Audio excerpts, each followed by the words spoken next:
pag tayo ay naglinis, nag-clearing efforts po tayo, dapat po ang susunod na magme-maintain po dito is definitely ang barangay po. Dahil sila nga po talagang naaabutan at na, kumbaga, within the ng ating mga constituents. That's why lagi po tinusap po natin sa mga barangay ubusan po natin na makipagtulungan po tayo enough with the compromises. And maybe it's about time na ayusin natin ang ating mga lansangan.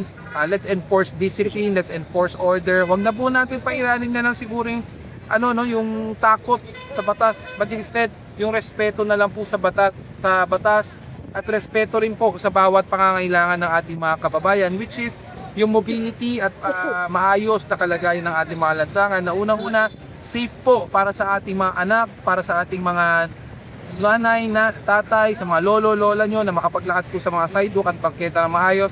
And definitely yung problema ng traffic, isa sa pinaka root cause po niyan yung mga obstructions.